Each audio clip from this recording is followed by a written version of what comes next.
Saan napunta ang pera ni Juan?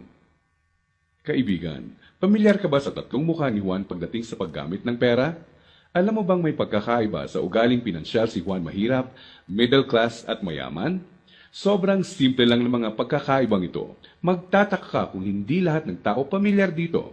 Mga simpleng diskarteng dahilan kung bakit ang mahirap lalong humihirap, ang middle class stressed out at walang oras, at ang mayaman lalong yumayaman. Kung matagal mo nang tanong ang mga ito, mag-e-enjoy ka sa mga facts na hinanda ko para sa iyo. Sabay nating hihipan ang mga kumakalat na outdated na information tungkol sa pag-manage ng pera ngayon. At as a bonus, titignan din natin kung may pag-asa pa ba sa panahon ngayon ang simpleng Juan na umasenso at yumaman. Halika't isa-isa natin silang tignan. Magsimula tayo sa regular na araw ni Juan Mahirap. Gigising siya sa umaga at magmamadaling pumasok sa trabaho, kung swerteng may trabaho nga siya. Madalas, contractual. Minimum wage. Minsan, less than minimum pa. Masipag at matyaga naman siya. Pagtitisa ng traffic at ang sumpong ng boss na masungit. At pagkatapos magbanat ng buto buong araw, uuwi ng pagod. Magpapahinga para ulitin lahat ito kinabukasan. Gagawin niya ito ng araw-araw para sa kapos-saktong sweldo. Tama ka, di na ito bagong istorya. Ano nga ba ang diskarte ni Juan Mahirap pagdating sa pera? Bago ang pag-iipon para sa pangkabuhayan, madalas nauuna ang Jollibee dito, sini doon, at ang silent killer ng bulsa. Bili ng kung ano-ano, kung saan-saan, kahit di kailangan. Mga abubot. Bakit? Kasi may sale, surplus, ukay-ukay, at tiyanggihan. Minsan lang at mura lang naman. Ang kadalasang mga dahilan, bibili kahit di naman kailangan. Ang resulta, wala pang A15 o A30, ubos na ang pera. Kaya uutang na lang. Gusto naman magbago ng buhay ng mahirap na Juan, pero magpapaulit-ulit ang kalagayan niya hanggat di niya nakikitang patong-patong na gastos ang bigay ng abubot niya, na pag naipon, pwede nang puhunan sa negosyo. Pero hindi masamang tao ang mahirap na Juan. Gaya ng sinabi ko, mukha lang ng diskarte sa pera to. Marami sa atin ang dumaan din sa mentality ng mahirap na Juan, di niya ito kasalanan. Maaaring misinformed lang. Paano nga naman bukod sa di lahat nakapagtatapos ng pag-aaral, di naman tinuturo ang pinansyal na kaalaman sa eskwelahan. Madalas, ang ugali sa paghawak ng pera ay ang ugaling namamana lang. So, saan napunta ang pera ni Juan Mahirap? Dito napapasok ang tinatawag nating 1. Income at expense. At 2. Assets at liabilities. Huwag kang mag-alala, hindi economics class ng pinasok mo. Simple lang to. So ano nga ba ang praktikal na kahulugan ng income at expense at assets at liabilities? Unahin natin ang income. Ito ang perang pumapasok sa iyo. In short, income equals kita.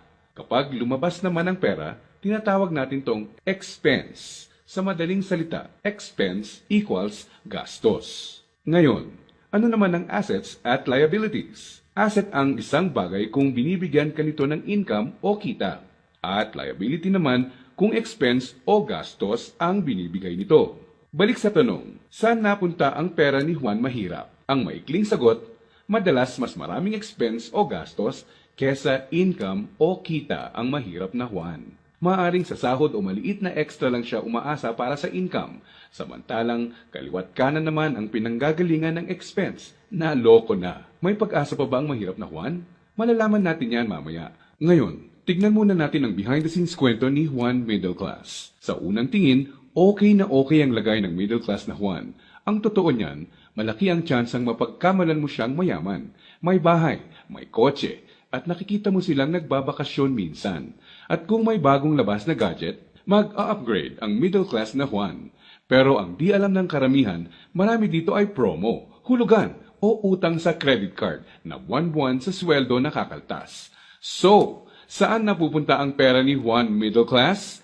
Ang maikling sagot, mas madaming liabilities, nagbibigay gastos kesa sa assets, ang binibili ng middle class na Juan. Imbes na investments na gagawa ng income, nauuna sa listahan niya ang paggagamitan ng pera, ang upgraded na lifestyle. Gusto niya ang convenience at quality sa buhay. Tingnan nating halimbawa to. Kung traditional economics ang pagbabasehan, ang kotse at bahay ay madalas na sinasabing assets. Sa praktikal na buhay ni Juan, masasabi nating outdated na ang pananaw na to. Sa definisyon natin ng asset, ang isang bagay ay asset kung gumagawa ito ng income. Pero madalas, pagka down payment mo ng kotse, bahay o alahas, money out agad. Sa mga susunod na buwan, may babayaran ka ulit at huwag mong kakalimutan andyan pa ang insurance at tax. Money out nga naman, liabilities. Ang kotse ay nagiging asset lang kung nakakatulong siya ng gumawa ng income. Halimbawa na lang kung gamit sa negosyo. Ang bahay ay pwedeng maging asset kung paparentahan mo ito, lalagyan ng mga produkto sa negosyo or storage. O di kaya'y kung nagba-buy and sell ka ng bahay at mabibenta mo to ng mas mahal.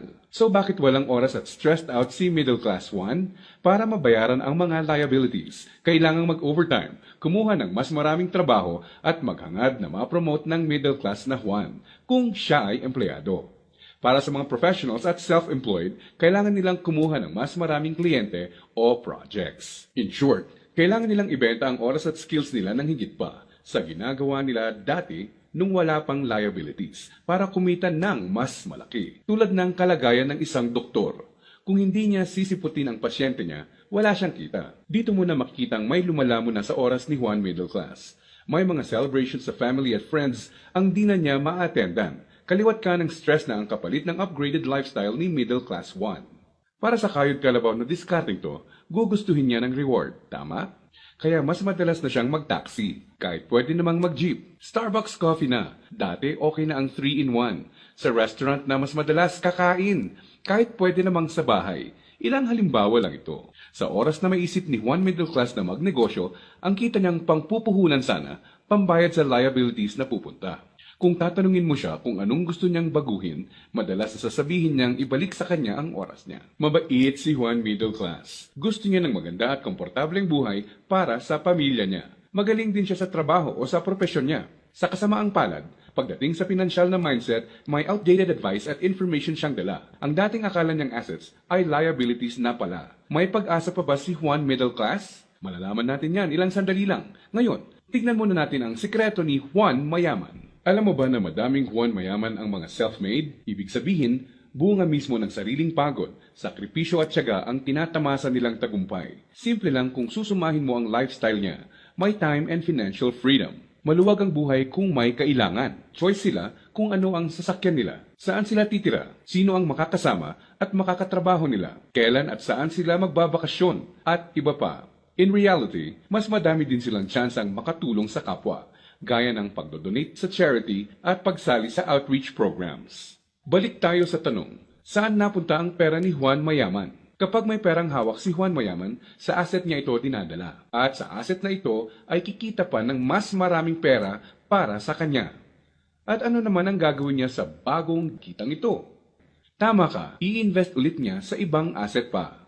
Ano ba ang mga examples ng asset na ito? Andiyan ang investments, apartment, or kotseng pinaparenta.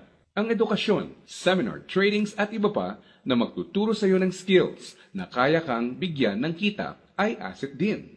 Sabi nga ng isang bumper sticker, if you think education is expensive, try ignorance. Ibig sabihin, kung tingin mong mahal ang edukasyon, subukan mo ang kamangmangan. Assets din ang mga negosyo, lalo na ang mga kumikita ng passive income. Paano ba napagtatrabahuan ni Juan Mayaman ang kanyang time and financial freedom? Ang sikreto? Passive income at leverage.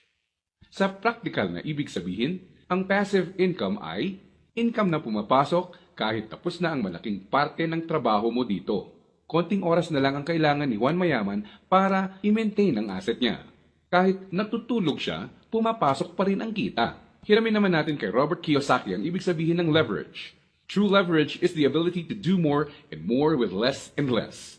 Ibig sabihin, ang tunay na leverage ay ang kakayanan na gumawa ng mas maraming gamit ang mas kaunti. Para mas madali nating maintindihan, gamitin nating halimbawa kung paano nagsimula ang isa sa mga pinakamalaking drugstore sa bansa. Marami ang nasira noong World War II. Pagkatapos nito, kinailangang mag-rebuild ng mga tao. Dito na papasok si Mariano K. Napansin niya ang mga demand sa isang uri ng antibiotic na tinatawag na sulfa drugs. Paano niya nalaman? Ginamit niya bilang leverage ang natutunan niya bilang empleyado sa isang drugstore bago pumutok ang World War II. Nung mga panahon noon na nagsisimula ulit ang lahat at kahit naman ngayon, ang taong may enough information kesa sa iba ay nakakalamang. Gamit ang 100 piso, bumili siya ng sulfathiazole tablets at kumita sa paglalako nito. Ginamit niya mga unang kita niya para bumili ulit ng mga tableta na ilalako. Hindi niya ginastos sa liabilities at abubot ang mga sumunod na kita. Nag-ipon siya at gumawa ng kariton. Ginamit niya ito para makabenta ng mas marami pa. Naging asset at nagbigay ng leverage sa kanya ang kariton. Taong 1945, nakaipon siya ng sapat na pera para ipatayo ang una niyang drugstore. Pinangalanan niya itong Mercury Drug.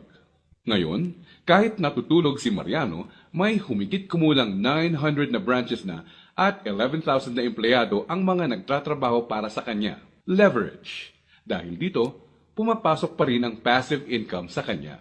Pwede mong gawin ang ginawa niya. Gamitin mo ang pera mo sa pagsisimula ng pagkakakitaan. Andyan lang sa tabi-tabi ang mga negosyong kayang magbigay ng passive income at leverage sa iyo. Gaya na lang ng experience ko. Di ko inakalang isang maliit na flyer lang na inabot sa akin sa mall ang magiging tulay para sa isang negosyong nagbibigay passive income at leverage sa akin. Naging ugali ko na i-prioritize sa mga pagkuha ng assets bago liabilities. Ano ang konklusyon natin ngayon na magpapayaman sa iyo? Intindihin mo to, hindi lang ang pagkakaroon ng pera ang nagpapayaman sa tao. Para hindi ka matulad sa 70% ng lotto winners na lalong nagiging mahirap dahil sa maling diskarte sa pera. Dapat, alam mo kung paano at saan gagamitin ang pera pag nagkaroon ka nito. Dahil sa internet, mas madali nang maghanap ng negosyong simulan sa maliit na capital at pwedeng palaguin para bigyan ka ng passive income at leverage.